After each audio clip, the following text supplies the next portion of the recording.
God Emperor of Dune. God Emperor of Dune, the greatest tyrant in history. Part 1. Introduction. 3,500 Years of Solitude. Welcome back to the channel. Close your eyes and try to imagine living for 3,500 years.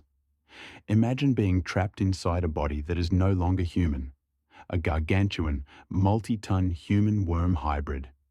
You are immortal, you are omniscient, and you are the absolute ruler of every known planet in the universe. In God Emperor of Dune, we meet Leto II again. But the young boy from Children of Dune is gone. He is now the tyrant, the God Emperor who has presided over a forced peace that has lasted for millennia. Arrakis is no longer a desert. It is a lush green paradise where water flows freely, and the great sandworms have long been extinct, except for Leto himself. Why did he choose this monstrous existence? Why does he allow the entire universe to hate him? Today, we are decoding the most complex and controversial chapter of the Dune saga, the golden path of Leto II. Part 2. The Reign of the Tyrant. The world of Leto II is a world of absolute stagnation. To save humanity, Leto believes he must first imprison it. Pervo Leto Drugo, the lonely god. Leto rules with an iron fist. He controls the entire remaining supply of the spice melange. He has banned unauthorized space travel, and he has dismantled the great houses of the Landsraad. He sees every possible future, and he knows that without his intervention, humanity would have faced a short-term extinction. He has become the ultimate predator, watching over his flock with a cold, divine detachment. 2. The Fish Speakers, an army of women. Leto does not use men to guard his empire. He created the Fish Speakers, an elite, all-female army. Leto's philosophy is that men are naturally prone to adolescent violence and destruction, whereas women are the biological protectors of life. By using a female military, he ensures a stable, loyal, and nurturing form of oppression that maintains his peace for centuries. 3. Hui Nori and the Gola of Duncan, Idaho. Even a god needs a witness. Throughout the millennia, Leto has continuously ordered Golas, biological clones, of Duncan, Idaho to serve as his captain of the guard.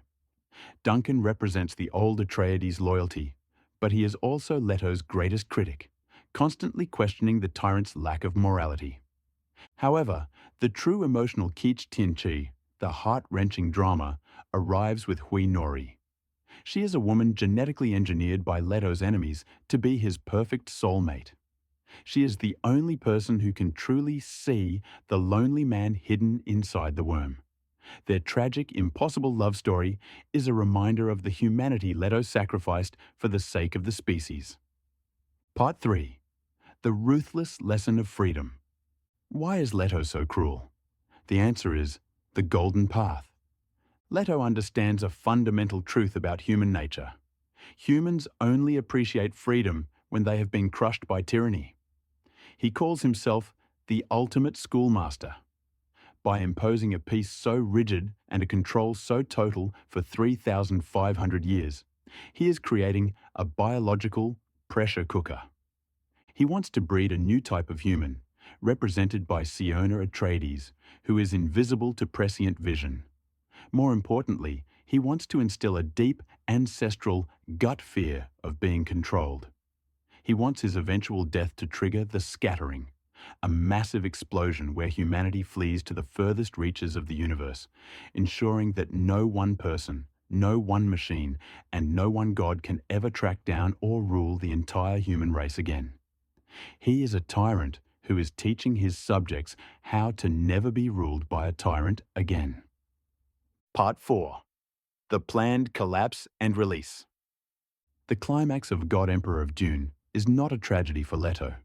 It is his graduation day. He has successfully provoked his own assassination. The transformation of the desert. As Leto's body is destroyed and he falls into the river, his human-worm hybrid form dissolves. This releases millions of sand trout back into the environment. These sand trout will eventually lock away the planet's water, turning Arrakis back into a desert and giving birth to a new generation of sandworms. But these worms will be different. Each one will carry a tiny fragment of Leto's consciousness. He will be the pearl of awareness inside the beasts for all of eternity. His death marks the beginning of the end of the old world and the birth of a chaotic, wild, and truly free future for mankind. Part 5. Conclusion: Monster or Savior? God Emperor of Dune is Frank Herbert's most challenging work. It forces us to ask, is it moral to do evil for a greater good? Is a safe universe better than a free one? Leto II is neither a hero nor a villain in the traditional sense. He is a cosmic necessity.